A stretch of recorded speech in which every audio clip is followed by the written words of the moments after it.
suis Maxime Collin, je travaille pour France Nature Environnement Île-de-France et nous organisons en partenariat avec Green Voice, qu'on présentera juste après, une campagne destinée à sensibiliser le grand public et donc les bénévoles, les membres associatifs qui s'intéressent à la question des arbres, à la préservation des arbres, mais aussi plus généralement le grand public, de les sensibiliser à la place de l'arbre en ville, donc à tous les bienfaits, toute l'importance qui peut receler dans les arbres en ville. Et donc sur l'aspect sanitaire, l'aspect de la biodiversité, bien entendu, et tous les autres aspects qu'on va pouvoir évoquer. Campagne qui est à la fois une campagne qui vise à demander à tout et à chacun de nous signaler des luttes qui existent pour préserver des arbres en ville, de manière à pouvoir les soutenir, à pouvoir apporter toutes les informations qu'on pourra, à conseiller au mieux les citoyens qui veulent s'engager dans les luttes pour préserver les arbres. Bonjour à toutes et tous, j'espère que tout le monde m'entend bien. Oui, donc en fait, l'objectif, comme disait Maxime, de cette campagne, c'est de pouvoir montrer en fait à tout un chacun que, il est possible d'agir et de préserver les arbres près de chez soi. C'est pas forcément toujours évident de savoir par où commencer, quelles sont les bonnes tactiques, etc. Et c'est pour ça que entre Green Voice et FNE Île-de-France, on a mis en place cette campagne dont le principe s'affiche à l'écran, c'est de vous aider à préserver les arbres en ville, soit en créant vos propres mobilisations, soit en renforçant des mobilisations citoyennes qui existent. Elle est menée en partenariat entre Green Voice et FNE Île-de-France. Et Green Voice, pour vous en dire un petit peu plus, c'est l'unité des campagnes citoyennes de Greenpeace, c'est-à-dire que Greenpeace a créé une petite équipe qui a pour objectif d'aider les citoyens, citoyennes, associations, collectifs à renforcer, à créer en fait leur propre lutte et à renforcer les luttes. Donc c'est une mobilisation, enfin c'est une campagne de mobilisation qui est aussi rendue possible par Greenpeace, même si Greenpeace n'en prend pas une part à part entière. Donc voilà, ce que je vous disais, c'est une campagne qu'on mène conjointement et les objectifs de cette campagne, alors on a deux grands objectifs. Le premier, c'est de dénoncer collectivement et de visibiliser toutes les atteintes aux arbres, notamment dans l'espace urbain. Je pense que si vous êtes là, c'est que vous êtes bien conscient des enjeux qu'il y a à avoir des arbres en ville pour une ville plus saine, etc. Mais je vais pas, je laisserai Georges en parler tout à l'heure. Et en fait, on s'est rendu compte avec FNE Île-de-France qu'on était régulièrement sollicité de personnes qui nous disaient, ben, en fait, moi, je suis un peu euh, pris au dépourvu parce que à côté de chez moi, il y a des arbres qui vont être abattus, mais je ne sais pas quoi faire, qu'est-ce que je peux faire, etc. Et donc, on s'est dit que ça serait intéressant de lancer cette campagne pour déjà donner à voir en fait l'ampleur de ces phénomènes parce que localement, c'est un arbre par-ci, deux arbres par-là, mais en réalité, il y a beaucoup d'atteintes aux arbres qui sont faites. Et donc, via cette campagne, vous pourrez vous soit signaler un abattage d'arbres, soit lancer votre pétition pour faire changer les choses. Et le deuxième objectif, au-delà de donner à voir l'ampleur du phénomène et le visibiliser, c'est aussi d'obtenir évidemment des victoires et des mobilisations partout en France. On a déjà des campagnes victorieuses sur ces thématiques-là, et donc bah, l'enjeu, c'est de vous donner un peu une méthodologie pour gagner. Et je ne vais pas rentrer dans les détails ce soir, hein. On verra ça plus tard. Moi, ce dont je voulais principalement vous parler et vous proposer ce soir, en lien avec ce dont on va parler tout à l'heure avec Georges, c'est de dire qu'en fait, vous pouvez démarrer votre mobilisation autour d'une pétition. euh, et on pourra en reparler dans la session de questions-réponses tout à l'heure, mais les pétitions, c'est un outil qui est hyper utile parce que aujourd'hui, c'est un outil qui permet de démocratiser un sujet. C'est hyper accessible, c'est facile de partager une situation avec une pétition. Ça permet de rendre visible un problème. Et Et le point le plus important qui va, je pense, vous intéresser, c'est qu'en fait, une pétition, c'est le point de départ pour initier une mobilisation citoyenne. Ça permet de compter le nombre de personnes qui nous soutiennent, qui sont avec nous sur le projet, et ça permet de plus facilement faire tomber les barrières géographiques. Et donc, ça permet de mesurer la capacité d'adhésion à un sujet. Ça permet aussi de faire exister le sujet dans l'espace médiatique et à l'agenda politique local, parce que c'est en renforçant aussi l'intérêt citoyen autour d'un sujet que les élus sont plus à même de pouvoir s'en emparer. Euh, et du coup, pourquoi aujourd'hui Green Voice vous accompagne, c'est que une pétition à elle seule, c'est souvent pas suffisant pour faire plier les décisionnaires. Clairement, il y a tout un tas d'actions complémentaires qui doivent être mises en place pour transformer une pétition en campagne citoyenne. Et donc, voilà, moi, mon objectif, c'est de vous aider, en fait, si ça vous tente de vous mobiliser, à faire en sorte que ben, une pétition puisse servir vos objectifs et renforcer le plaidoyer en local et bah, c'est vous aider à articuler la pétition avec tout ce que vous allez pouvoir faire tout à l'heure. Et on aura des exemples dont on parlera tout à l'heure avec Georges. Mais en fait, une mobilisation citoyenne, elle peut avoir un levier réseaux sociaux, bien sûr, un levier presse, un levier interpellation, manifestation, un levier juridique aussi. Donc, c'est tout un tas de choses qui peuvent être articulées autour de votre pétition. Euh, et du coup, pourquoi et quand lancer une pétition? Ben, en fait, l'intérêt, c'est de pouvoir initier un mouvement autour de la pétition pour mettre en lumière un problème. Et peut-être que vous nous partagerez vos expériences, mais souvent, ce que nous, on reçoit, c'est des gens qui nous disent, voilà, j'ai découvert qu'il y avait un projet en conseil municipal qui prévoit d'abattre des arbres, il n'y a pas eu de consultation préalable, qu'est-ce que je peux faire? Je découvre une modification du plan local d'urbanisme qui permettrait un projet destructeur. Enfin voilà, il y a tout un tas de moyens qui font que on peut découvrir un projet d'abattage d'arbres. Et donc, vous pouvez lancer la pétition dès ce moment-là pour mettre en lumière le problème et qu'on en parle. Mais ça peut aussi être une pétition qui est lancée à un moment pour renforcer un mouvement autour d'une lutte citoyenne. Euh, Par exemple, si vous êtes investi au sein d'une association locale ou d'un comité de quartier, par exemple, et que ça fait plusieurs années que vous dénoncez le fait qu'il n'y a pas assez d'arbres dans votre ville, ou alors les arbres existants subissent des mauvais traitements, euh, on pourra en parler, mais voilà, c'est aussi un moyen de renforcer et de crédibiliser le mouvement en lançant une pétition pour montrer que vos demandes que vous portez depuis des mois ou des années auprès de la municipalité, elles sont soutenues par un grand nombre de personnes. Et donc, en résumé, la pétition, vous pouvez la lancer un peu à tout moment. Ce qui est important, c'est d'orchestrer le timing en fonction du contexte et de voir en fonction de s'il y a une urgence à initier une dénonciation ou pas. Euh, En fonction du calendrier, des différentes étapes de validation du projet. Et aussi, quelque chose qui est très important aujourd'hui, c'est en fonction des opportunités médiatiques ou politiques qu'il peut y avoir. Typiquement, dans un cadre de campagne électorale, c'est clair que ça peut être aussi un point d'attention qui peut faire bouger les décideurs politiques lorsqu'on est dans ces calendriers-là. Donc voilà, un peu en résumé, moi ce que je peux vous dire aujourd'hui, c'est qu'avec avec le programme la Green Voice et FNE dont on vous parlait, on vous aide et on vous accompagne à vous mobiliser concrètement pour préserver les arbres. Comment? Bah, déjà en lançant votre pétition et on peut vous accompagner là-dessus.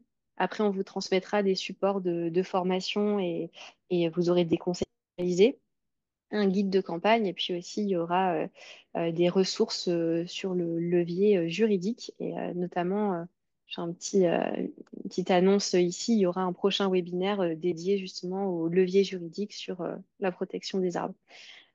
Donc voilà dans les grandes lignes et pour vous montrer à quoi ressemble une page de pétition sur Green Voice, c'est quelque chose d'assez simple, une pétition assez classique.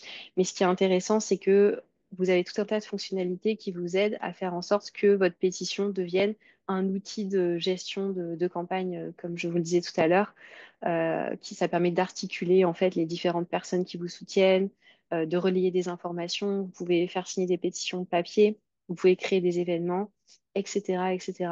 Et on pourra revenir dans le détail plus tard euh, si ça vous intéresse. Euh, J'avais prévu de vous parler aussi d'une victoire citoyenne, mais je pense que j'ai peut-être plutôt te passer la parole, Georges, pour que tu puisses reparler de justement de cette dimension, en quoi les arbres sont intéressants, etc. Puis après, peut-être on pourra reparler des différentes victoires et des choses qui nous motivent à agir, clairement. Sinon, je suis le président de l'association Arbre, qui, je le vois là, est bien représenté parmi dans le public du webinaire. C'est une association qui est centrée sur la connaissance et la protection des arbres les plus remarquables, mais au fil du temps, on est appelé de nombreuses fois au secours pour la préservation d'arbres. Je regardais depuis qu'on s'est parlé il y a 2, 3 jours pour préparer cette réunion, il y a eu au moins 5 ou 6 appels à notre association en disant qu'est-ce qu'on fait, on n'y arrive pas, aidez-nous. Et donc c'est tout le temps comme ça. Je voulais faire un bref rappel, c'est ce qu'on avait défini en commun, quand même sur ce que sont les arbres, parce qu'il y a quelques idées fausses et il y a des modes. Je donne des exemples de modes. L'un d'entre eux, l'une de ces modes, c'est de nous annoncer des plantations à travers toute la France de milliers, de dizaines de milliers d'arbres un petit peu partout. Alors, dans certains cas, c'est une réalité. Dans d'autres cas, ça me vient à l'esprit là, il faut se méfier parce que on a par exemple dans le Morvan des exemples où des propriétaires coupent des arbres pour en planter d'autres et toucher les subventions correspondant aux plantations d'arbres.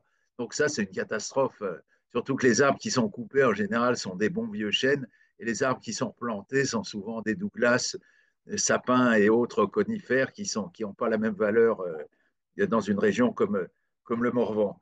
Euh, Sinon, je vais remonter bien plus loin, en vous rappelant quand même que les arbres font partie du monde végétal, donc du monde vivant, et que ce monde s'est extrait des océans. Hein, toute la vie vient des océans, et il y a quelques conquêtes magnifiques dans le monde végétal, pour le plaisir, en 1 ou 2 minutes, je rappelle. Par exemple, quand les végétaux sont sortis des océans, une des possibilités était ou de rester tout petit. Il y a des groupes qui l'ont fait, par exemple les mousses sont restées toutes petites. Et puis il y a des groupes comme les fougères, ensuite les conifères, puis les plantes à fleurs qui sont partis vers la lumière avec comme corollaire l'invention d'un procédé, d'un processus et d'une matière géniale qui s'appelle tout simplement le bois. Le bois permet de s'élever vers la lumière. Autre exemple extraordinaire, les végétaux pour devenir indépendants du milieu aquatique, ont inventé quelque chose de prodigieux qui s'appelle tout simplement la graine et son corollaire, les fleurs et les fruits. Tout ça sont des conquêtes du monde végétal. Je les rappelle parce que il y a dans les modes dont je parlais, les gens parlent beaucoup de l'énergie de l'arbre. Il y en a peut-être parmi vous qui m'excusent, qui ne prennent pas mal ce que je vais dire, mais qui considèrent que on peut bénéficier, nous, prendre l'énergie dans un arbre, par exemple en le touchant, pourquoi pas. Les personnes à qui ça fait du bien, c'est très bien de le faire, ça ne me dérange pas. Mais ne passez pas à côté du prodige de la nature extraordinaire. Je vous invite à toujours l'avoir présent à l'esprit. C'est la question de l'énergie dans les arbres, c'est de l'énergie solaire qui est captée par les feuilles et par la chlorophylle des feuilles, et ça permet de fabriquer du vivant.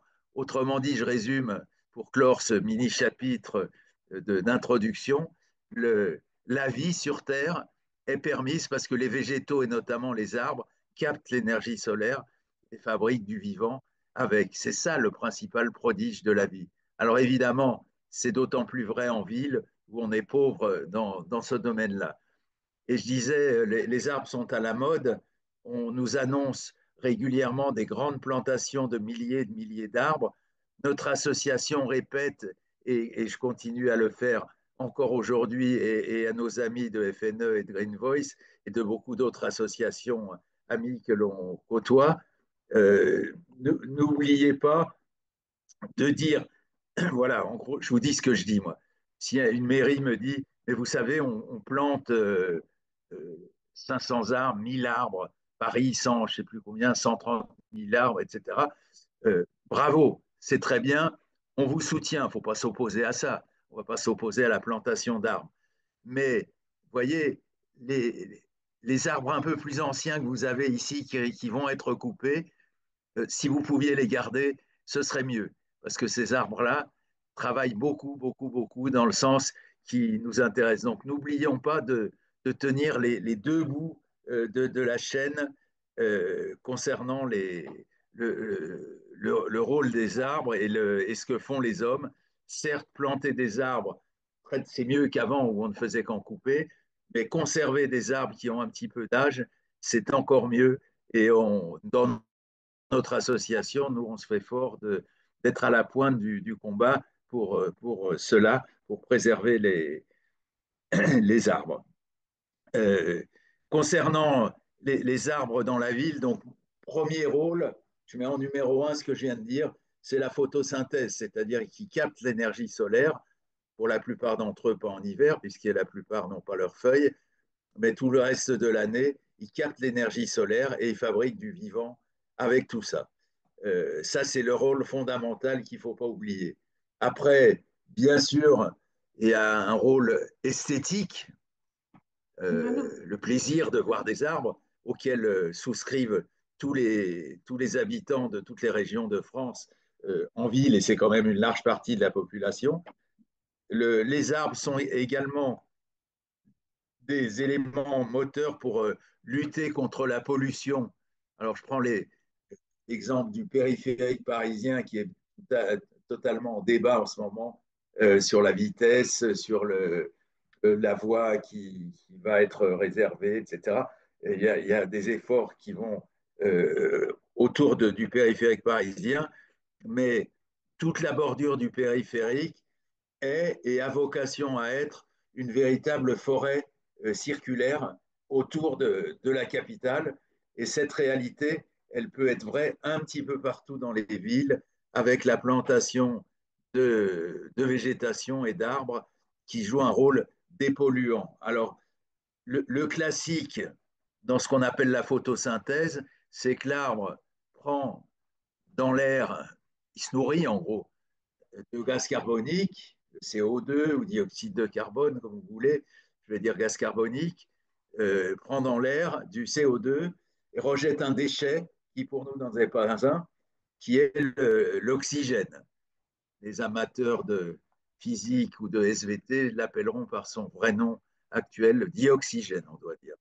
Mais bon, comme tout le monde dit oxygène, c'est plus pratique. Rejette de l'oxygène, je n'ai pas besoin de vous dire à quoi sert l'oxygène à tous les êtres vivants.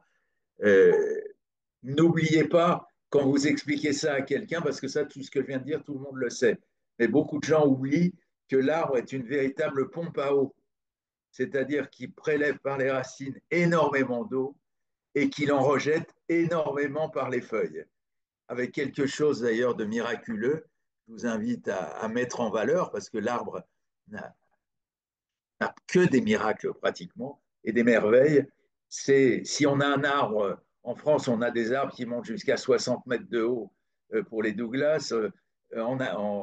Les arbres les plus grands du monde dépassent les 100 mètres. Imaginez la force qu'il faut pour que l'eau puisse monter depuis les racines jusque tout en haut. C'est une force extraordinaire et qui est notre. On a un peu l'explication aujourd'hui. On pense que c'est plus que par une poussée d'en bas, que par une aspiration d'en haut, par le fait que l'eau est éliminée, on parle d'évapotranspiration, évaporée en haut, que ça tire l'eau vers le haut et que ça permet à l'eau de monter sous la forme de sève. Ça, c'est un miracle extraordinaire. Puisque j'en suis au miracle, je vous en cite deux ou trois autres pour le plaisir, parce que c'est ce qu'on a dit ensemble, plutôt que de se concentrer dans un premier temps sur les combats. Euh, donc, je vous ai dit produire de la vie, de la matière vivante, de faire monter de l'eau sur des dizaines de mètres de hauteur. Je vous cite deux autres exemples. Les arbres ont dans leurs bourgeons des, des petites cellules. Alors, ceux qui aiment bien la botanique connaissent le nom de méristèmes, hein, on appelle ça les méristèmes, qui sont à peu près l'équivalent de nos cellules souches, des cellules.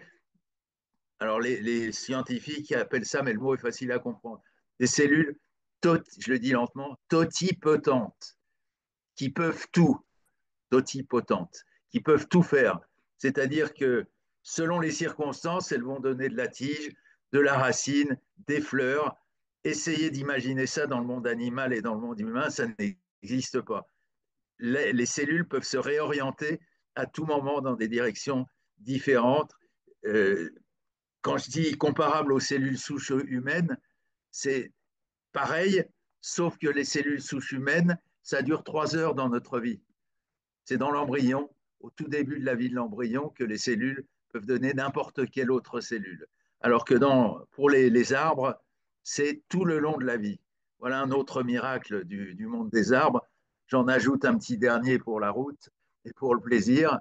La génétique, on a découvert depuis quelques années maintenant que, alors que normalement, on pensait que les êtres vivants avaient un seul génome par être vivant, c'est-à-dire si je prends moi, dans une oreille, dans un doigt de pied, dans un ongle, dans un cheveu, on va voir si on étudie l'ADN, hein, tout le monde en parle maintenant, l'ADN qu'il y a dedans, c'est le même dans toutes les cellules d'un organisme. D'accord? Et ce qu'on découvre, vous, vous doutez de la suite, c'est que dans un arbre, si on étudie le génome branche par branche, on voit qu'il est légèrement différent dans la première branche, dans la deuxième, dans la troisième et jusqu'à toutes les branches. Quand on a réussi à faire le patrimoine génétique, on arrive dans un seul être vivant à avoir des génomes différents. Autrement dit, je veux arriver à cette idée-là que certes, on va agir le plus possible pour défendre les arbres et protéger ceux qui existent, mais il y a des raisons pour ça. Autrement dit, il y a aussi des raisons de s'émerveiller à tout moment devant ce qu'est la vie de l'arbre. Et c'est bien au-delà de ce qu'on pensait ne serait-ce qu'une vingtaine d'années. Hein. Les découvertes sont de plus en plus riches. Alors, je continue mon tout petit tour d'horizon sur l'arbre en ville. Les raisons esthétiques, la pollution, la production d'eau et en période de sécheresse ou de chaleur, c'est très important. Tout le monde sait et a utilisé à juste titre l'argument, si vous êtes intervenu dans votre coin pour défendre des arbres, vous avez comparé la température, j'en connais ici qui l'ont fait, la température sur une place minérale, comme on en a dans certains centres-villes où il y a très peu d'arbres ou bien dans des bacs pas terribles, des vrais arbres travaillent énormément sur le plan thermique et les comparaisons, tout le monde le sait, c'est de l'ordre de 3, 4 ou 5 degrés si on a un endroit où il y a des arbres par rapport à une place avec des dalles minérales basiques. Donc, dans la période qui nous attend euh, pour l'avenir, où il va faire plus chaud, ça, même s'il fait froid en ce moment, en moyenne, il fera quand même plus chaud. Et pour tous ceux qui habitent en ville, la présence des arbres va être extrêmement précieuse. N'oubliez pas aussi, ben, je crois que Maxime l'a dit au début, un élément clé qui réunit tous les passionnés de nature, c'est la place des arbres dans la biodiversité, dans la préservation de la biodiversité. On est dans une période où malheureusement, on a une forte régression du nombre d'oiseaux, d'insectes. Vous savez, les chiffres, hein, ils sont un peu effrayants. Ils sont même très effrayants. On a perdu sur la planète, en espèces, je crois, 60 à 70% des espèces vivantes en insectes. Et donc, plus on va avoir d'arbres, que ce soit en ville, à la campagne, partout, et les villes peuvent jouer un rôle important, plus on contribuera à protéger la biodiversité. Et je fais le lien avec nos petits chéris, nous, dans l'association Arbres, qui sont les arbres un peu anciens. ceux-là sont souvent creux, ils ont des cavités, ils ont toutes sortes de structures anciennes qui servent d'abri à beaucoup d'espèces. Donc cette biodiversité va bénéficier largement de la présence des arbres. D'autant plus que, bah, vous connaissez, la plupart d'entre vous, il y a des franciliens parmi vous en domination, en dominante, euh, que les champs cultivés aux alentours de la région parisienne, quand on s'éloigne, on va trouver des grands champs. Et là, c'est d'une pauvreté un peu désespérante du point de vue de la biodiversité. Quand on va vers la Brie, vers la Beauce, les champs sont encore aujourd'hui traités, maltraités, arrosés de produits en cide.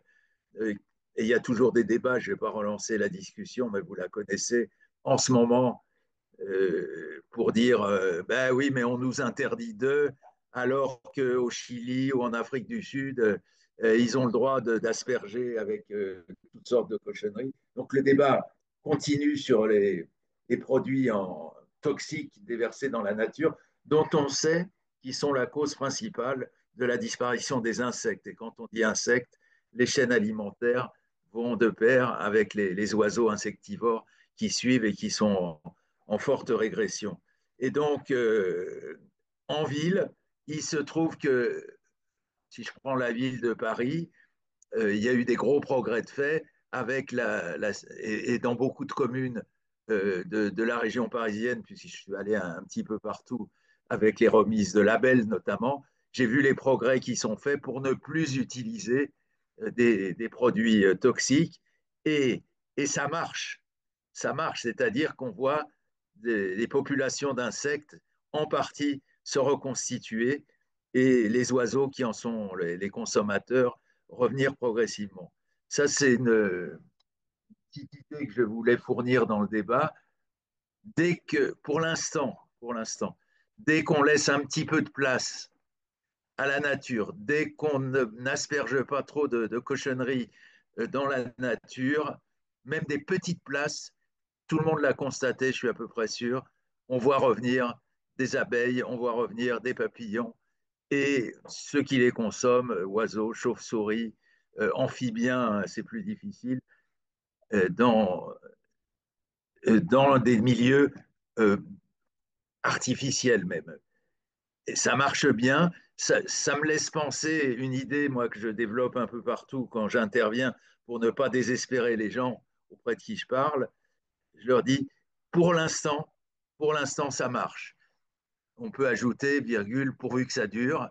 Mais pour l'instant, dès qu'on laisse un petit peu de place, dès qu'on n'arrose pas trop avec des saloperies partout dans la nature, la nature arrive à se refaire une place et relativement récemment, rapidement. Le bon exemple a été aussi la période enfin bon exemple, la période de Covid pour la nature, où tout le monde était surpris de voir des canards traverser les rues, de voir des...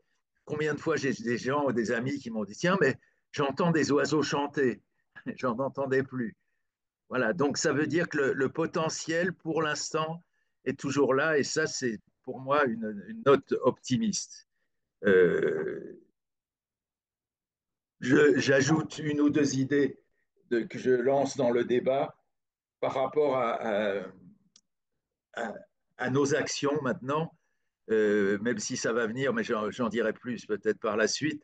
Mais juste l'idée suivante, par rapport aux arbres, à leur défense, l'expérience qu'on a dans l'association Arbre et que j'essaye de faire passer dans l'association, on a eu un beau congrès à Nantes, on va avoir une assemblée générale bientôt, c'est celle-ci, c'est l'idée que il n'y a pas les bons et les méchants.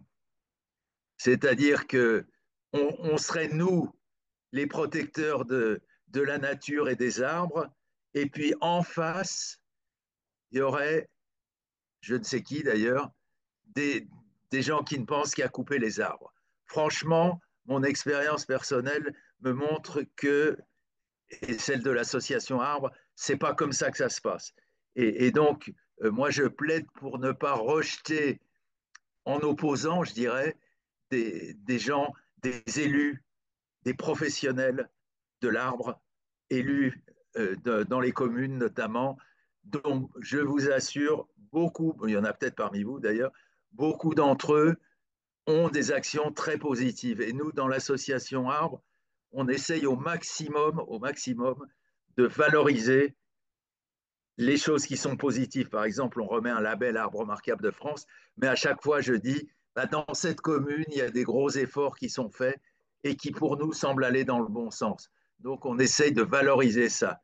Ça n'empêche pas qu'à certains moments, il m'est arrivé, il n'y a pas très longtemps, de tomber, je vais dire brutalement les choses, deux ou trois brutes épaisses qui n'y comprennent rien et qui pensent qu'ils ont tous les droits, ils peuvent couper tout partout. Ça existe aussi. Mais n'oubliez pas, je crois, enfin on en discutera, hein, c'est dans le débat que je livre ça, euh, qu'il y a des élus et des professionnels plein de bonne volonté et souvent pour les professionnels qui connaissent énormément de choses et sur lesquelles il faut à mon avis, s'appuyer et surtout pas les rejeter comme si on était en contradiction permanente avec eux. Je peux donner la bonne nouvelle, Isabelle, ou... Oui, tout à fait. Oui, ouais, on y va.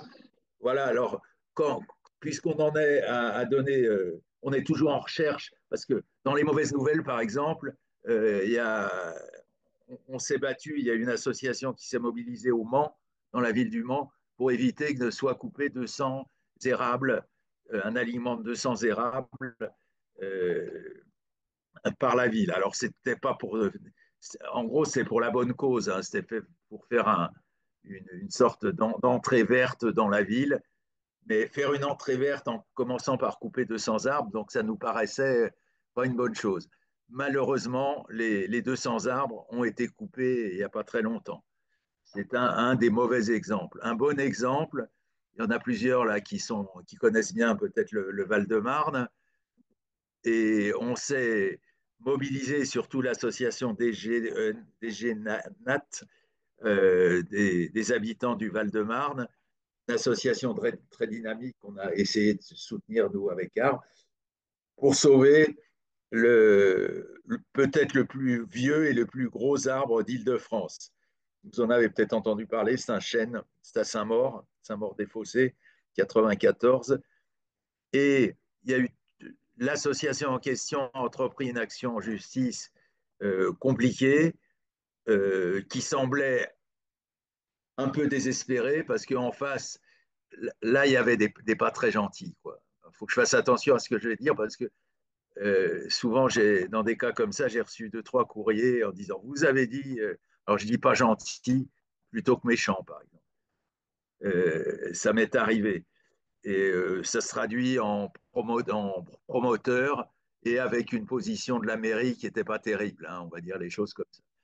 Et là, depuis cet après-midi, j'ai confirmation que l'action en justice de, des associations qui sont mobilisées a été déclarée recevable et donc que les travaux de construction de deux immeubles près du Gros Chêne vont être interrompus dans la période qui vient. Donc la décision est prise.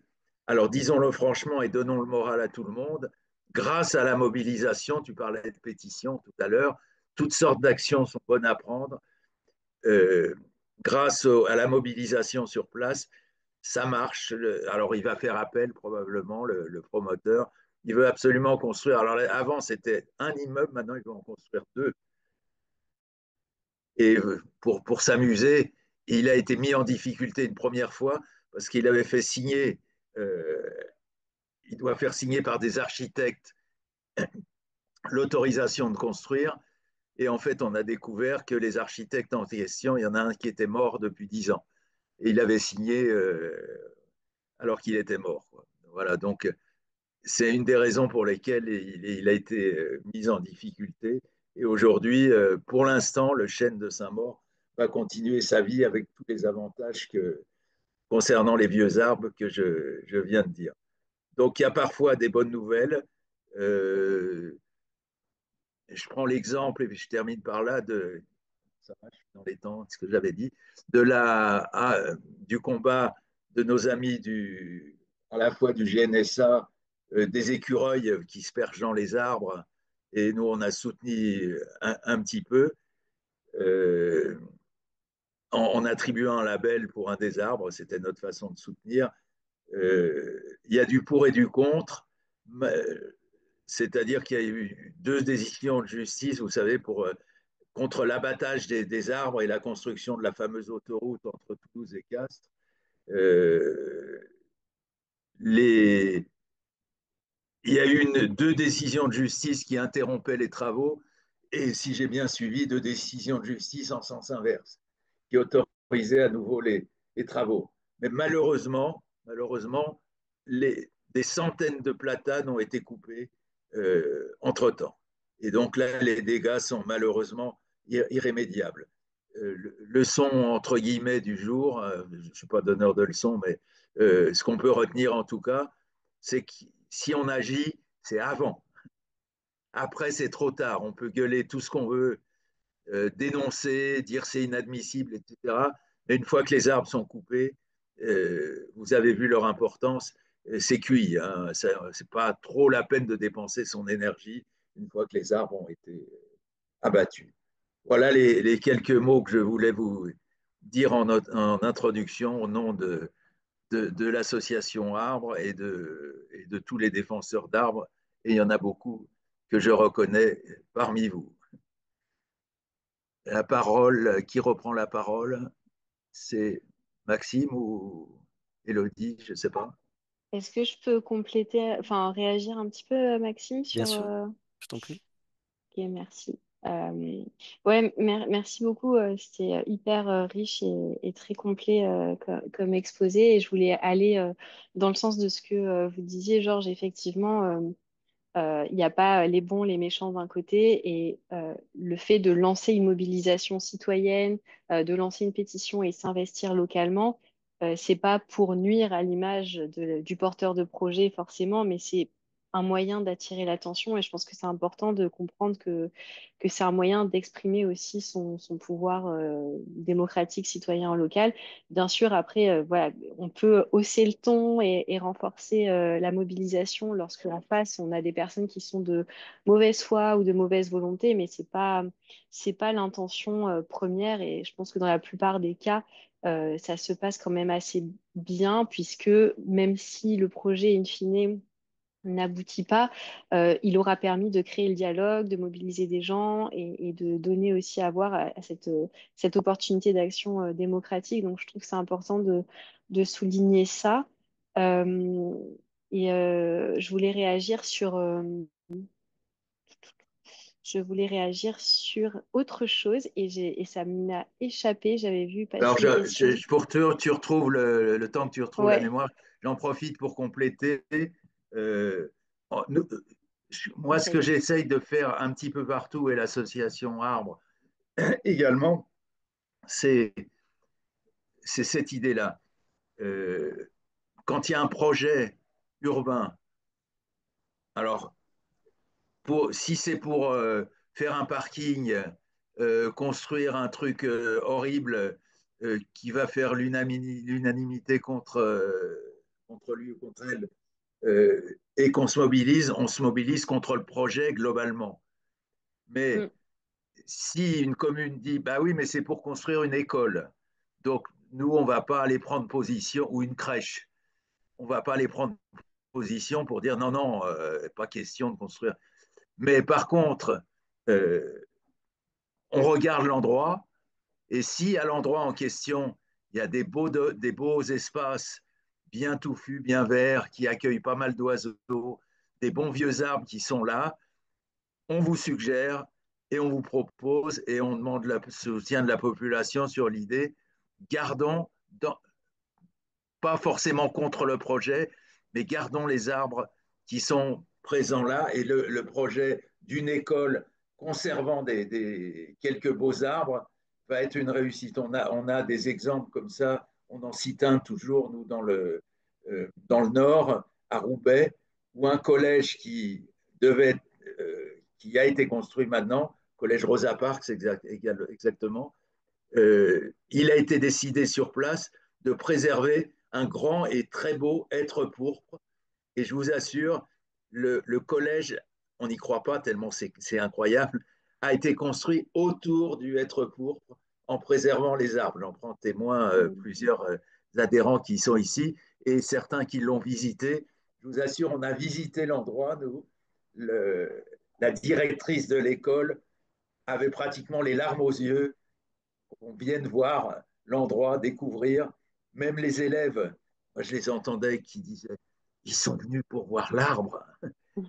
Et donc, il y a cette force qui fait que là, ça a été réussi et on ne s'est pas opposé à ce qu'il y ait un collège.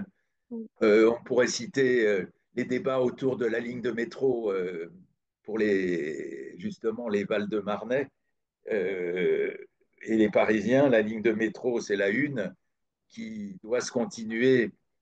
Le projet l'amène jusqu'à Fontenay. Donc nous, on s'est positionné.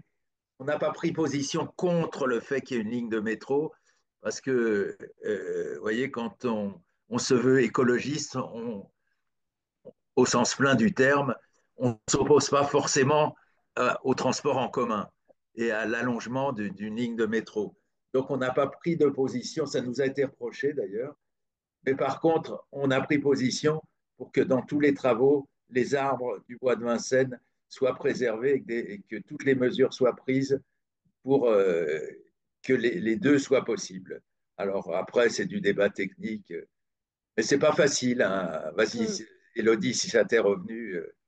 Oui, oui, ça m'est revenu, merci. Et oui, je rebondis là-dessus. Effectivement, c'est très important d'arriver avec un état d'esprit assez ouvert sur le projet et vous serez d'autant plus crédible que vous portez une contre-proposition. Par exemple, au Mans, et j'ai vu qu'il y avait Marilyn qui était là, qui s'est engagée là-dessus, contre ce projet. Effectivement, c'était pour une ligne de bus, mais la manière dont le projet était pensé, était, selon les associations mobilisées, pas forcément la plus intéressante, puisque on aurait pu passer une rue en sens unique, par exemple, pour permettre à la fois d'avoir les voitures, le bus, les vélos et garder les arbres. Et voilà, donc c'est important de montrer qu'il y a une contre-proposition ou qu'il y a un contre-projet qui est possible et qui est beaucoup plus intéressant au vu de différents enjeux que vous allez défendre. Et par rapport à ce que je disais tout à l'heure, effectivement, les élus doivent aussi pouvoir mesurer à travers la mobilisation que vous allez faire quel est le coût politique de la décision qu'ils vont prendre. Et ça, c'est aussi intéressant à garder en tête. Euh, Juste avant de rappeler les leviers d'action pour la question du Mans, donc c'est une mobilisation qui a duré, je crois, un an ou un peu plus. Franchement, elle a été très très intéressante sur tout un tas de volets. Elle a fait beaucoup de bruit. Je pense que vous n'auriez pas pu faire plus. C'était vraiment super tout ce qui a été fait en local. Les arbres ont été abattus, c'est perdu. Néanmoins, peut-être que là maintenant, ok, c'est perdu pour ces arbres, mais l'idée, c'est de ne pas laisser passer ça, de faire parler du sujet et aussi de s'en servir pour créer peut-être quelque chose autour de la gestion de la place des arbres en ville à partir de cet exemple et de montrer que on va pas lâcher l'affaire, même si voilà, les arbres ont été abattus. Néanmoins, il faut plus que ça se passe comme ça maintenant. Donc, même quand c'est perdu et qu'on est démobilisé, bah, je pense que ça peut être important bon, de prendre le temps, peut-être de se reposer et d'essayer de se ressourcer, néanmoins de penser à l'étape d'après, dire, OK, d'un point de vue sensibilisation, euh, place dans le débat public, qu'est-ce qu'on a fait avancer et s'accrocher peut-être pour poser d'autres briques. Et la dernière chose que je voulais dire avant de laisser la parole aux personnes qui ont des questions, c'est que je vous ai mis dans le chat de la discussion la page là de la campagne où donc en fonction de votre position, de vos envies et des opportunités que vous avez, vous pouvez soit aller faire des signalements sur le site de France Nature Environnement, soit lancer vos propres pétitions si vous le souhaitez. Il y a aussi des ressources qui sont accessibles et il y a aussi des liens vers les prochains webinaires qu'on va organiser. Après, en deux mots, l'idée, c'est que si ça vous intéresse d'aller plus loin et que vous avez une situation particulière, on peut aussi en parler après par email. Bonjour à tous, j'espère que ma voix est audible. Oui. Merci Georges pour ta présentation. Je vais apporter deux petits compléments, mais qui ont leur importance. Il y a autant d'arbres dans le sol que vous en voyez dans l'air. Et non seulement ça, mais ce sont les arbres qui constituent les sols. Et les sols où vivent des arbres ont beaucoup plus de biodiversité que tous les autres sols. C'était le premier point. Le deuxième point, tous les oiseaux sont insectivores au moment du nourrissage des oisillons. Ensuite, certains vont pouvoir se spécialiser. Dernier point, et on a, avec Véronique, défendu le parc Charles de Gaulle avec succès à Écouen et la forêt d'Écouen avec succès. Oui, savoir créer une réunion, faire des pétitions, parfois faire des actions juridiques, ça paye. Parce que dans un quartier ou dans une ville, en fait, la majorité des habitants est attachée aux arbres, aux parcs, etc. Voilà, merci de m'avoir écouté et surtout merci à Georges. Je voulais vous soumettre une réflexion plutôt qu'une question. Depuis quelques années, je fais partie de mon conseil de quartier. Je m'occupe beaucoup du parc des Buttes-Chaumont, mais aussi des arbres qui sont dans les rues, des arbres qui existent depuis un certain nombre d'années. Et si ce quartier fait l'objet d'une végétalisation qui est très intéressante, effectivement, les arbres qui existent déjà depuis 50, 70, 80 ans, quelquefois plus, sont, à mon sens, complètement délaissés. Nous avons essayé de convaincre les élus de laisser pousser la flore spontanée au pied de ces arbres, ne serait-ce que pour enrichir la terre, pour faire plaisir à ceux qui passent et qui regardent cette végétation, et les convaincre, c'est évident, que ça ne coûte rien. Je dois dire que mes élus ont reçu cette suggestion avec extrêmement de condescendance envers une action qui leur paraissait tout à fait inintéressante. Et pourtant, j'ai fait des photos des pieds d'arbres dans la plupart des rues de ce quartier. Ces pieds d'arbres sont encerclés par des vieux cercles en fer, mais très gros, très épais, qui entament le collet à leur base, parce que bien sûr, on les met quand ils sont petits. Après, quand ils poussent, eh ben, tant pis pour eux. Ils n'ont qu'à aller s'acheter des chaussures plus grandes. Oui, mais là, c'est pas possible. Et c'est la même chose pour les grilles qui rentrent dans la couenne de ces arbres. Et de façon générale, ces arbres sont laissés pas à l'abandon, je n'irai pas jusque-là, mais enfin, rien n'est fait pour protéger, enrichir les pieds de ces arbres dans les rues qui existent depuis un certain temps.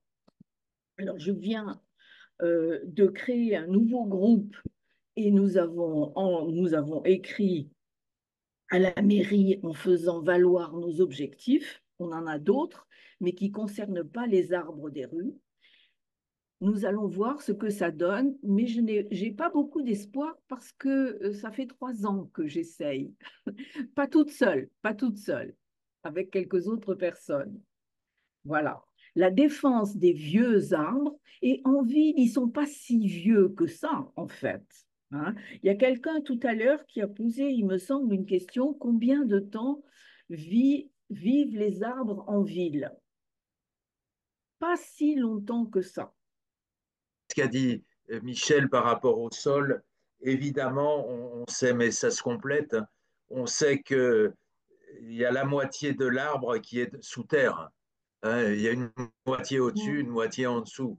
Et que, évidemment, dans les aménagements urbains maintenant et dans la protection des arbres, de plus en plus, si jamais on a des partenaires ou des gens en face qui ne le savent pas, il faut toujours rappeler qu'il faut laisser de la place au sol pour les arbres, d'une part pour la flore urbaine, et puis pour l'arbre lui-même, pour l'alimentation en eau, pour les échanges qu'il fait avec ses voisins. C'est à la mode aussi, mais à juste titre. On sait que les arbres ont des échanges entre eux par la voie souterraine. Et donc, plus on laisse de place par rapport aux vieilles grilles circulaires que Michel, tu évoquais, plus on laisse de place ouverte pour les arbres, et mieux les arbres vont se porter. Et si ça permet d'accueillir une flore urbaine assez riche, ça va être encore mieux, tout bénéfice à tout point de vue. Donc, ça commence à venir dans certaines villes où on voit non seulement des alignements d'arbres au-dessus, mais aussi des tranchées euh, très longues dans lesquelles les arbres sont plantés sans séparation entre les arbres. Un point qui peut être intéressant, c'est que parfois il y a de l'initiative, je disais, de la part de professionnels, voire d'élus, dans ce sens-là, conseillés avec le concours d'associations. Et en mairie, il y a des gens qui, bah, disons clairement les choses, qui gueulent. Euh, dans ce que Michel a dit, euh, il peut y avoir aussi des réactions de la population avec une expression très simple. Quand ils voient des petites herbes qui poussent, c'est sale. Et donc, c'est le côté éducatif et pédagogique est important. Laisser de la place aux arbres, permettre à une flore urbaine de se développer et faire comprendre à la population qu'avoir des petites herbes qui poussent et permettre à des arbres assez anciens de pousser, euh, c'est c'est bon pour tout le monde, y compris pour les personnes qui râlent. Parfois, il y a des villes qui ont conquis tout dans ce domaine-là, tous les esprits. Il y a un endroit qui résiste à, à cet état d'esprit où on laisse un peu pousser de la végétation, on laisse des arbres un petit peu anciens. Vous voyez de quoi je veux parler? C'est le cimetière. Les cimetières, les gens veulent, le public, hein, Pas tout toujours, le pas monde a toujours. des exemples, je suppose, veut des cimetières impeccables sans qu'il y ait une petite herbe qui dépasse, alors qu'il y a des endroits extraordinaires, ne serait-ce qu'à Paris. Hein, le Père Lachaise est d'une richesse formidable.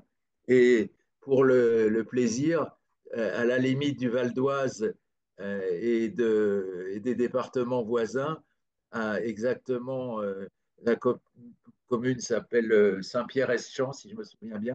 Avec quelques-uns, on avait comptabilisé dans le cimetière qui est petit 9 espèces d'orchidées sauvages différentes parce qu'il n'y avait aucun traitement. Et vous rentrez là-dedans, les orchidées y trouvent leur bonheur, les insectes y trouvent leur bonheur, et les passionnés de nature aussi. Donc tout le monde est bien content. Mais pour ça, il ne faut pas traiter et asperger d'herbicides les cimetières. Ça existe encore, malheureusement, parfois sous la pression du public. Ça fait partie des progrès qui doivent être faits aussi. Si je peux rajouter quelque chose, une information d'ordre technique, nous avions obtenu que 5 arbres du quartier, pas plus, 5 arbres du quartier, gardent la flore qui pousse à leurs pieds. Sauf que, évidemment, ils ont oublié de donner les instructions aux agents d'entretien qui Ah sont oui, passés derrière et classique. qui coupent. Voilà. Et dès qu'il y a effectivement un brin d'herbe qui pousse quelque part, il y a un technicien qui passe derrière, un agent d'entretien et qui coupe. Alors, j'ai essayé de discuter avec eux. Je leur ai dit, mais enfin, vous pouvez bien laisser pousser ça. Qu'est-ce que ça peut faire? Ah, nous avons des ordres.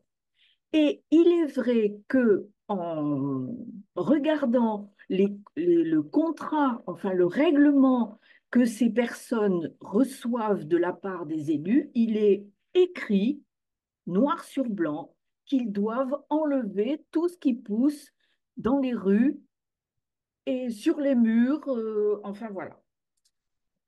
Donc, donne une autre information pour montrer que parfois des petites choses peuvent avoir des bons résultats. Euh, à- en, en Seine-Saint-Denis, à Aubervilliers, il y en a qui connaissent, je suppose, Aubervilliers, pour les franciliens en tout cas, j'ai en fait un cousin qui me fait venir en disant, viens voir, il y a les travaux, vous savez, la grande ligne qui va faire le tour de l'Île-de-France, je ne sais plus comment elle s'appelle, enfin celle qui relie les communes extérieures à Paris, la grande ligne de métro-train, enfin c'est un train. Et il Paris. avait constaté que, comment elle s'appelle? Non. Peu importe. Il avait constaté que les travaux impactaient un certain nombre de beaux arbres. Alors, des fois, disons le mot clairement, pour des conneries. C'est-à-dire que juste pour installer le matériel, les Algeco et autres engins de travaux, il y a 3 beaux cèdres qui allaient sauter, et juste pour installer du matériel. Donc on repère ça, et puis après on va au centre. Arlette Jaouen connaît, j'en suis sûr, le cœur de ville d'Aubervilliers, la place centrale. Là, la ligne va passer là, et tous les beaux arbres du cœur de ville vont, vont sauter. Et moi, j'arrive, je repère, je dis, ah, il y a quand même deux beaux sophoras de belle taille qui doivent avoir pas loin d'une centaine d'années. Donc on signale ça, l'association locale signale ça à la très grosse entreprise dont j'ai oublié le nom, mais vous vous doutez que pour faire des travaux comme ça qui impactent toute l'île de France, c'est des très grosses boîtes. Et il y a une réunion d'information pour dire où en sommes-nous des travaux, l'entreprise. Première chose qui est dite dans la réunion, c'est avant de parler des structures, de l'aménagement du métro, etc., je vous jure que c'est vrai. Première chose qui est dite, peut-être parce qu'ils savaient que j'étais dans la salle, j'en sais rien, mais nous avons trouvé des solutions pour préserver les cèdres, et même on est en train de chercher des solutions par rapport au Sophora. J'étais sidéré parce que j'avais juste fait une lettre, on parlait des moyens, hein, pétition, je vous signale une lettre des associations, de moi comme président de l'association Arbre, des fois ça marche pas du tout. Et là, ça a marché auprès d'une très très grosse boîte. Pourquoi? Parce que il y a des intérêts financiers évidemment énormes, mais ce que je veux dire, c'est le bon moment actuellement pour mettre la pression, pour défendre les arbres, parce qu'il y a plein de boîtes, notamment des grosses boîtes, qui essayent, pour la bonne cause ou mauvaise cause, je ne sais pas, mais l'important c'est le résultat, de se donner une image plus écolo qu'ils n'avaient, plus verte qu'ils n'avaient, en préservant des arbres. Et donc, franchement, si je donne une autre idée ce soir, c'est profitons-en. Euh, beaucoup d'entreprises, quand c'est possible, hein, si les intérêts sont trop importants, ça résiste pas. Mais quand c'est pas trop compliqué, on arrive à gagner sur des choses comme ça, et que des arbres soient préservés. Un, parce qu'il y a intervention d'une association avec notre soutien, mais très modeste, hein, une lettre simplement. Et deux, parce que des entreprises veulent, et c'est très bien comme ça, se donner une image plus verte, préservant les arbres. Et donc, ça s'est terminé comme ça. Ce que je viens de vous dire, je l'ai dit dans la réunion en question. Je leur ai dit, bravo, je vous félicite.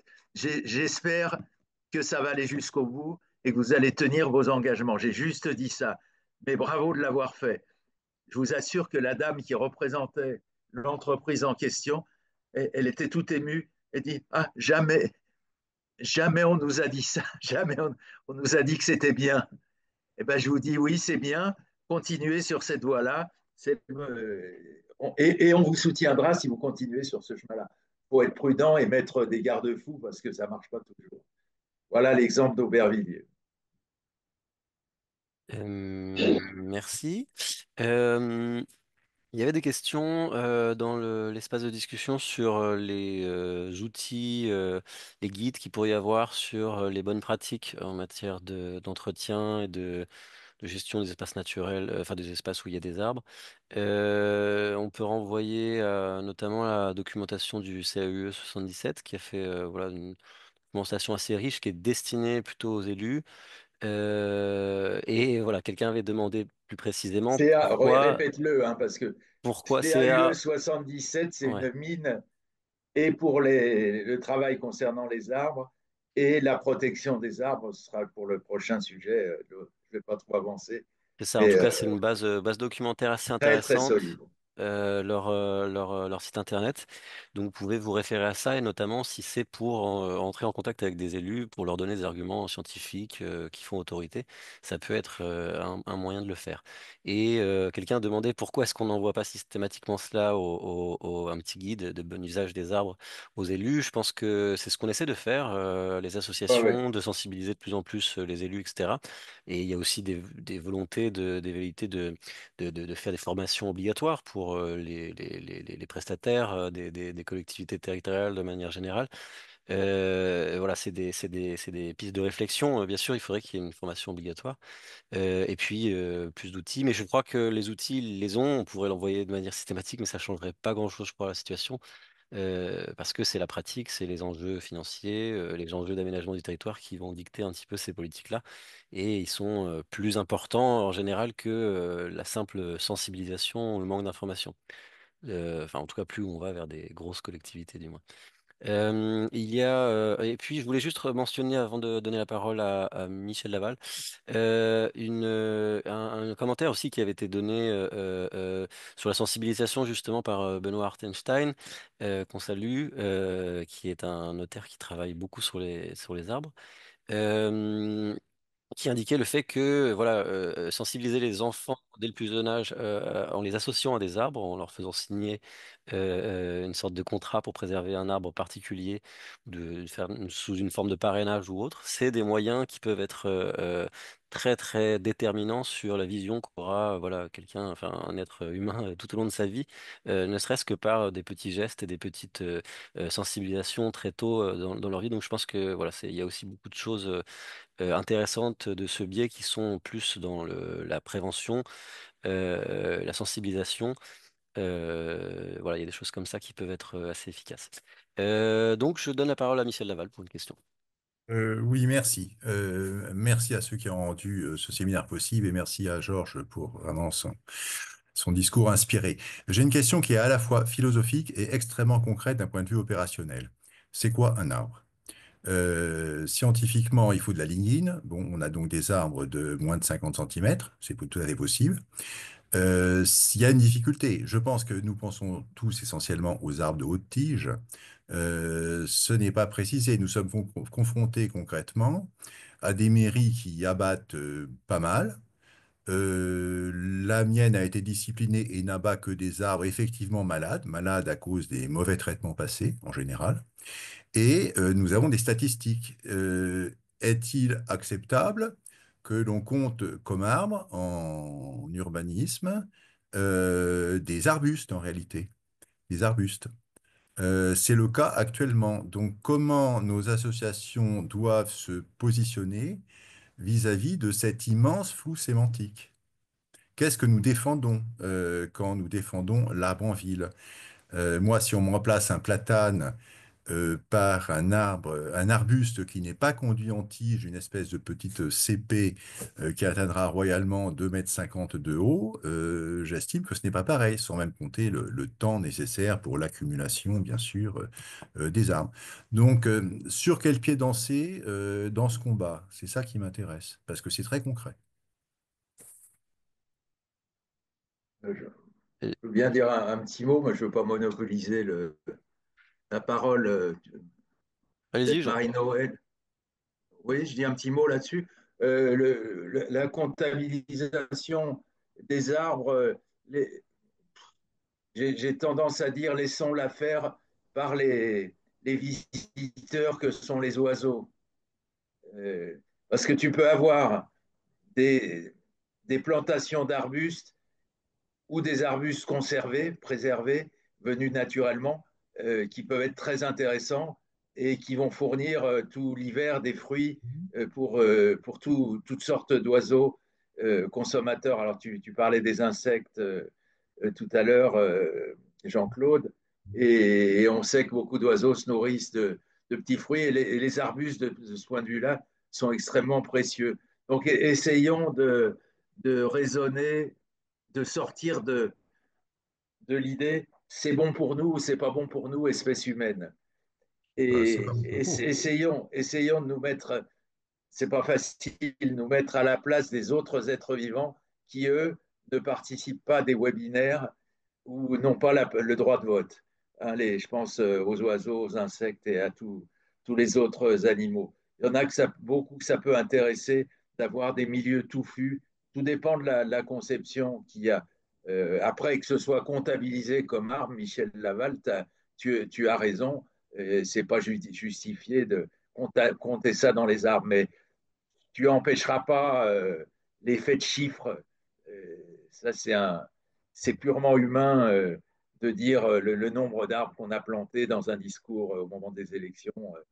Et Bah si oui, c'est beau, mais et si à l'arrivée il y en a beaucoup, euh, si on n'est pas, l'important c'est que ça se fasse. si on commence pas à se mettre d'accord sur les termes, on Non, va non, plus mais d'accord, loin. tu as raison. C'est tous les T'as raison. discours, tout le flou, tous les amalgames. C'est ton point de vue, là, moi, c'est un autre point de vue. Aucune rigueur, aucune rationalité. C'est les passions. Il y a plus aucun critère objectif. J'ai appris avec l'outil carto-végétation que pour un urbaniste, l'arbre n'avait pas la même définition que pour l'écologue, puisque on considère que les arbustes font partie de la canopée. C'est un point de vue. Maintenant, quand nous défendons les arbres en ville, nous défendons en général en ville et en milieu, en zone dense, dans la métropole, nous défendons en général des arbres qui ont eu des décennies pour pousser, qui apportent des services écosystémiques, y compris aux insectes et aux oiseaux, mais évidemment qui apportent des services de climatisation tous les animaux, dont l'animal humain. Et donc, abattre ça et s'estimer satisfait parce qu'on a mis à la place un beau forsythia Bien sûr. ou un lilas du Mexique, je crois qu'il y a un problème tout de même. Oui, oui, tu as raison. Mais sur là, on n'a pas le temps de résoudre ça. Mais sur là, je voudrais qu'il y a Marie-Noël là, qui va nous parler du bois. Je suppose on aura plaisir à l'entendre aussi.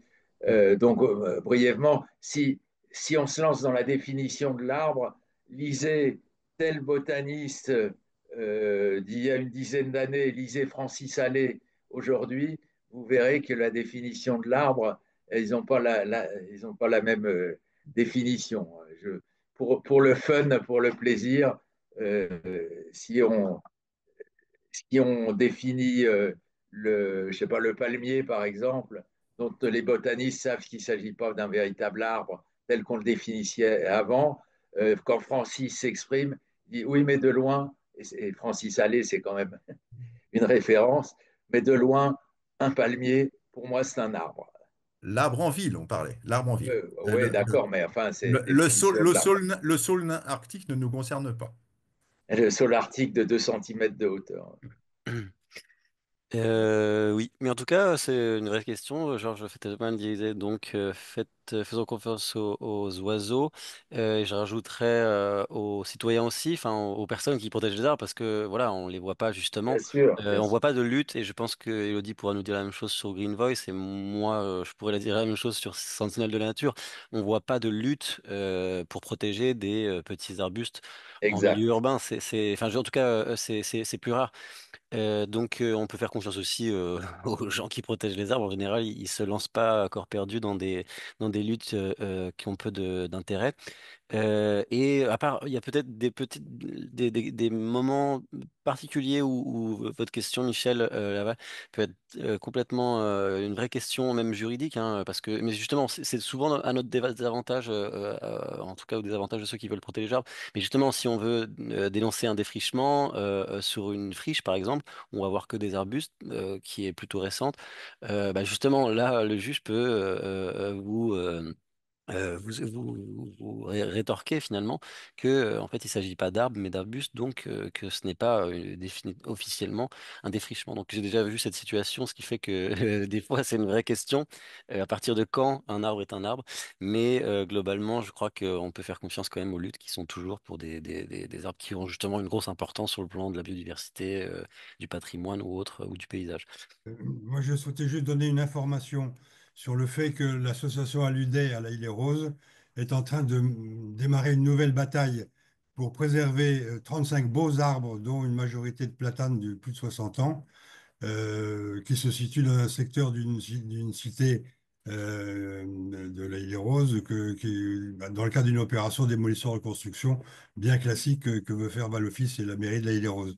Il se trouve qu'on a le soutien de principe de GNSA, puisque la secrétaire habite sur place à l'Île-et-Rose, et également indirectement un petit peu de arbres, dans la mesure où Louis Valin est venu jeter un œil sur ces arbres qu'il a trouvé très beaux et en très bon état. Donc on va utiliser la technique proposée de pétition dans un contexte préélectoral que Green Voice nous suggère. On prendra contact avec eux pour voir sur un plan pratique comment on peut faire pour essayer d'obtenir un résultat positif et garder ces arbres et garder les bâtiments en même temps. Voilà, merci. Je voulais attirer l'attention que les bois parisiens sont un grand danger, que le bois de Vincennes est en grand danger, que là, on profite de l'hiver, mais ça va aller jusqu'au printemps, nidification comprise, pour continuer les coupes rases, alors que la MIE, c'est-à-dire la mission d'information et d'évaluation des bois parisiens, avait rendu un avis contre les coupes rases. Celle-ci continue, comme ça se fait dans toutes les forêts d'Île-de-France.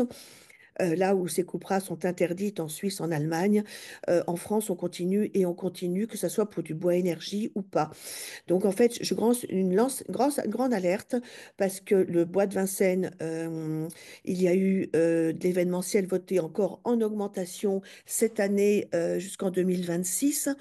On coupe partout, on crée des tranchées partout.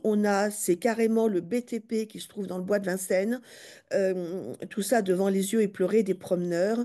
À l'époque où on est en train de nous créer des fausses forêts urbaines, puisque elles n'ont rien de forêt. Il s'agit d'un parc aménagé, ce qu'on fait à l'hôtel de ville, où qu'on plante des palmiers sur le pont Alexandre III, je crois, où je vois du tout ce que les palmiers font là. Mais pendant ce temps-là, tout ça, c'est du gadget. Mais pendant ce temps-là, oui, on parle d'arbres ou d'arbustes. Je suis tout à fait d'accord au monsieur qui en a parlé, puisqu'en fait, on comptabilise la moindre herbe de la pampa qui maintenant est interdite pour dire on a planté, mais on ne dit pas combien on a coupé. C'est une question de statistique, tout ça. Mais au bois de Vincennes, c'est devient un parc aménagé. On n'a plus de chemin forestier. Ce sont des grandes allées et c'est terrible. Et en fait, on se rend compte, là, je quitte une réunion du collectif, puisque je fais partie du collectif Touche pas à mon bois. Et en fait, on est un peu désemparé puisqu'on n'a personne à nos côtés. Si Greenpeace, eh bien, Greenpeace est toujours là quand on fait un événement, mais on n'a personne à nos côtés. Bien sûr, Arbre Remarquable nous a toujours soutenus, mais là, il faut vraiment qu'on passe à un autre niveau. Il faut qu'on passe au stade supérieur. Je ne sais pas comment faire, mais sachez qu'il y a 450 hectares qui partent en fumée. Merci beaucoup. Bonjour à tous. J'ai quitté la région Île-de-France et je suis maintenant dans le Var, hein, et je vois beaucoup de communes qui font des efforts, évidemment, vu les énormes températures auxquelles on est confronté. Mais je rejoindrai ce qu'a dit tout à l'heure Madame Rouet, c'est que malgré tous ces efforts, je constate que ces doubles allées de platanes qui sont vraiment typiques de tant de villages de Provence, sont maltraitées, effectivement. Soit ils sont encore enserrés dans des grilles, voire dans du goudron.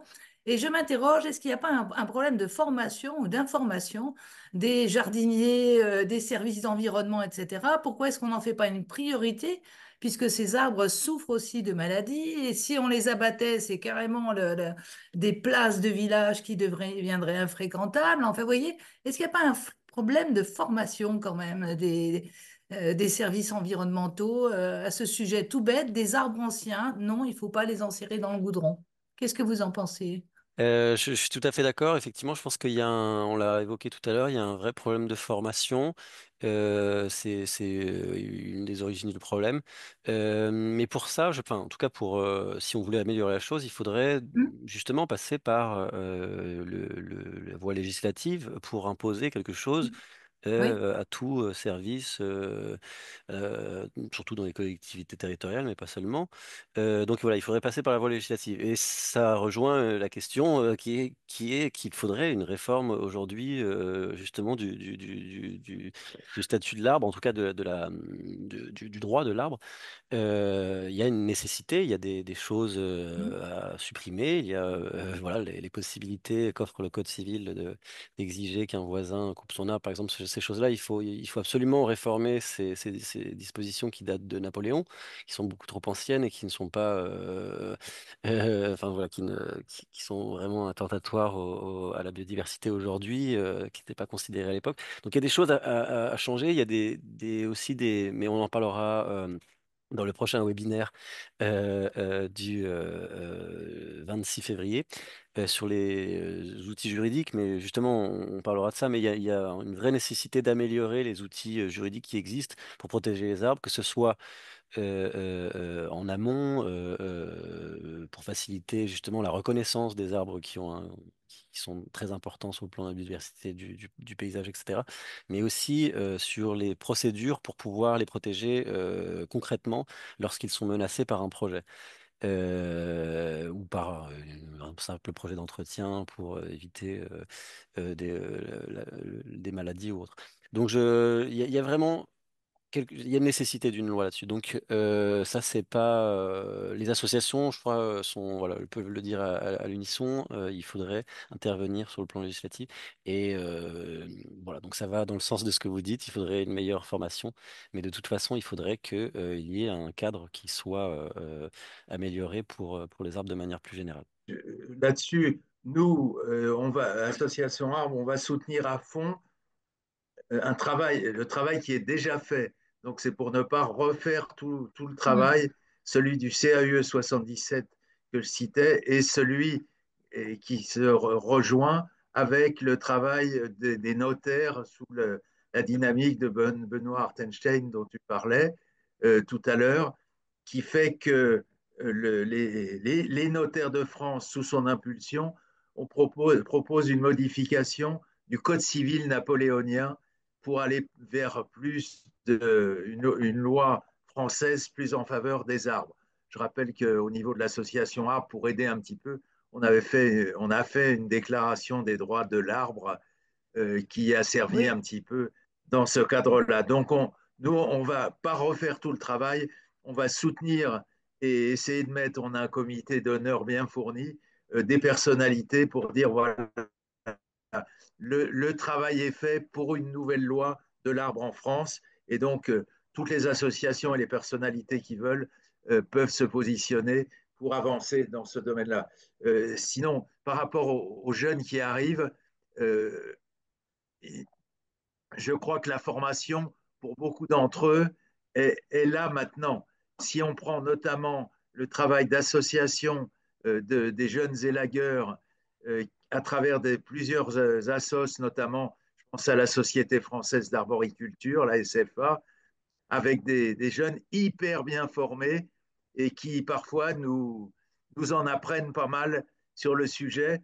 Et dans certains cas, j'en ai connu dont le métier peut être d'abattre des arbres à certains moments, ont refusé l'abattage de certains arbres en disant non, là, c'est pas de mon domaine, vous avez tort de l'abattre. J'en connais plusieurs qui l'ont fait. Donc, les jeunes qui arrivent dans le métier, si on fait appel à eux, ils ont les qualifications pour. Encore faut-il qu'on fasse appel à eux et pas à des équipes sous-qualifiées qui vont être moins payées et qui vont massacrer tout. Ça, malheureusement, ça existe encore. Dernière chose, que je voulais dire, attention à une évolution que je vois poindre, et il y a plusieurs personnes qui m'ont alerté là-dessus. Quelqu'un a prononcé le mot du bois, énergie. Euh, à, à ce compte-là de bois écologique pour fournir de la chaleur ou de l'électricité, on est en train de dévaster certaines forêts privées, notamment certains Mm. arbres sur des domaines privés, et c'est une catastrophe. Il y a plusieurs personnes qui m'ont signalé ça en disant c'est un désastre absolu, des vieux chênes, etc.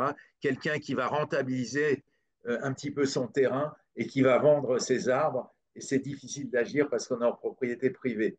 Sauf que peut-être la législation pourrait empêcher le massacre. Donc pour le bois énergie, vous savez, pour faire les petits trucs Les pour les grenouilles, chaudières. Voilà, ça, dans l'idée, c'est pas mal, mais pour ça, il y a des, les entre palais. guillemets, des élevages, les palais, ouais, des élevages d'arbres, si je peux dire, qui sont un petit peu faits pour ça. Quand on plante des centaines d'arbres en série, nous, sur le plan écologique, c'est pas bon, hein. Biodiversité, c'est zéro, mais ça permet de fournir du bois. Donc, Francis, justement, allez, parle d'élevage d'arbres et non pas de forêt.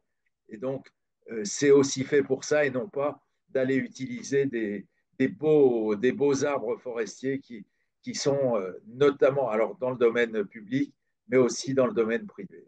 Donc attention à cette histoire de bois énergie séduisante, mais que ça ne conduise pas au massacre de nos forêts. Chose, Elodie. Oui, Maxime, j'ai reçu en fait un message en privé de Marie qui disait que elle voulait découvrir comment mener des luttes efficaces parce que vous aussi vous êtes engagé sur le bois de Vincennes. Effectivement, là, l'objectif de cette première visio, c'était de parler des arbres de manière générale, de leur importance. On voulait vous présenter quelques luttes, mais au final, on n'a pas eu le temps. On a plus échangé, donc c'était intéressant aussi. Mais ce qu'on peut... et moi, je vous ai présenté en première partie, je ne sais pas si vous étiez là, mais l'objectif de la campagne et le fait de commencer par lancer une pétition pour mobiliser, etc. Il y aura comme Isabelle vient de le remettre dans le chat, deux autres webinaires. Et notamment, il y en aura un qui sera dédié justement à la mobilisation citoyenne pour voir concrètement quelle méthode, comment on fait pour se mobiliser. Et du coup, je pense que à ce moment-là, on pourra en reparler plus précisément.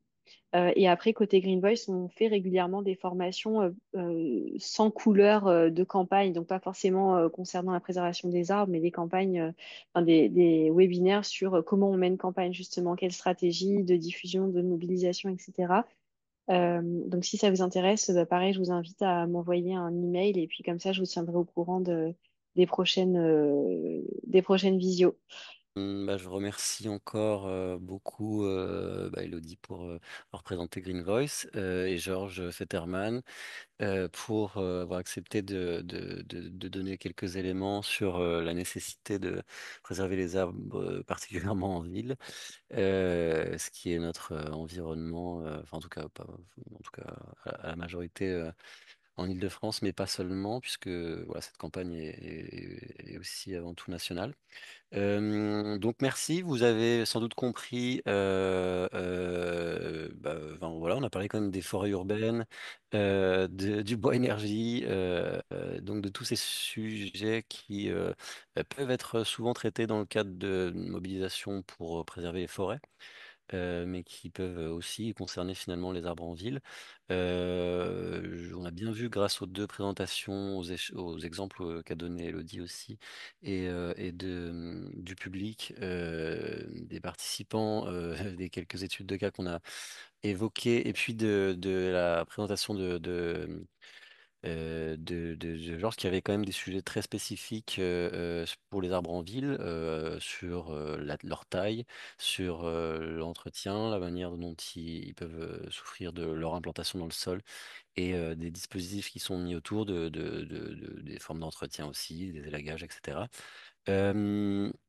On a remis aussi une petite couche sur voilà, vraiment l'importance et surtout historiquement là, de la biodiversité en ville, du fait que les arbres étaient le dernier refuge, et les arbustes aussi.